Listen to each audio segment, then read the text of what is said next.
Greetings, everyone. I wanted to make a short video about at-home, in-home peritoneal dialysis. Many individuals are now doing their dialysis treatments in the home. I guess after the wake of COVID and germs, etc. If you're able to harness technology and understand your doctor's prescription, what you need to do to care for yourself, many people are doing dialysis at home. I know this is not the most aesthetic setup. Here are boxes that were delivered yesterday, my blood pressure cuff, and I assist an individual who just happens to be my adult daughter who was diagnosed with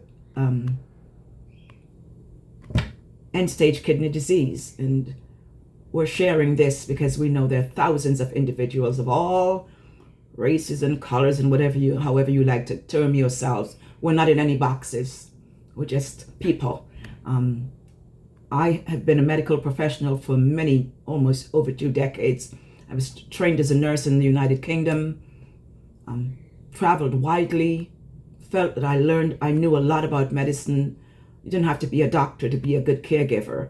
And until my daughter's diagnosis, I've assisted individuals to live at home, to die in their homes. I've done end-of-life care, cancer care, Alzheimer's, Parkinson's, you name it. And of course, I have a specialty, or that's what at least the educational papers quote, in mental health.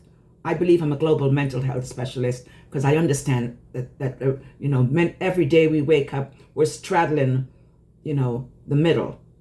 It all depends on what's going on in your life.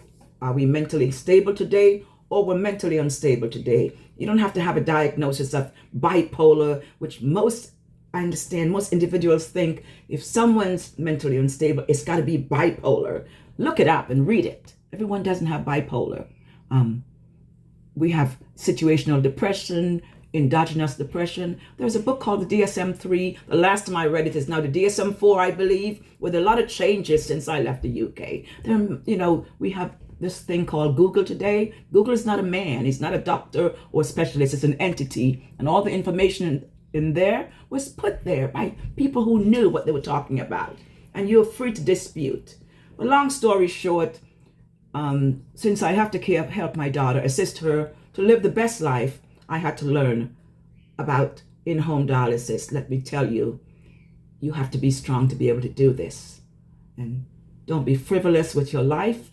Practice better hygiene, better housekeeping. In other words, if you can't have someone help you clean and dust your house, if you have a pet, make sure that pet is bathed regularly and clean. And keep your dialysis area wherever you do your solution at night. Keep that, dust free if you can. Clean your machines.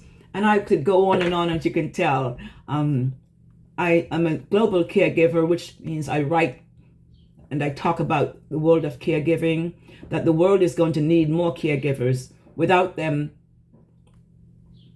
we're in trouble. As you can see during the pandemic, who suffered the most? Individuals that were in nursing facilities, elderly people in their homes.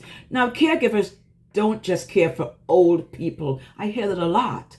Caregivers go into people's homes and provide care and companionship so individuals could live long, healthy, independent or semi-independent lives in the comfort of their homes. That's what most of us will want if something happens. But caregivers care for individuals from the cradle to the grave. Though the elderly and those that are compromised are most of the beneficiaries of a caregiver. But that's not all that we do. And many caregivers come in different shapes and sizes, educational backgrounds. There are many RNs, nurses who are trained professionally who decide to become a caregiver at the latter part of their career. I chose to magnify on my caregiving career after spending some time in a major maximum security institution in the Bay Area. And by the way, we have caregivers in there. I learned about forensics, crime and medicine. And let me tell you, that was some of the largest and longest growth I've had in my professional, personal, and spiritual life. If you want to know anything about a maximum security prison, ask me. But we're not on Facebook and YouTube and trying to be special and know it all. But we're out here we're the salt of the earth, and I hope you read about me and what I do. I recently wrote another book called The Future of Long-Term Care, not just here in the US, but globally. So if you're a caregiver in Nairobi, Kenya, Cartagena, Colombia, somewhere in Brasilia, oh my gosh, Copenhagen, Denmark, I go there a lot. My best girlfriend lives there. Wherever you are in the world, even San Francisco, California, London, call me. Let's have a chat. You can find me on YouTube, on Facebook. So look out for that video where I'm assisting my daughter for a day.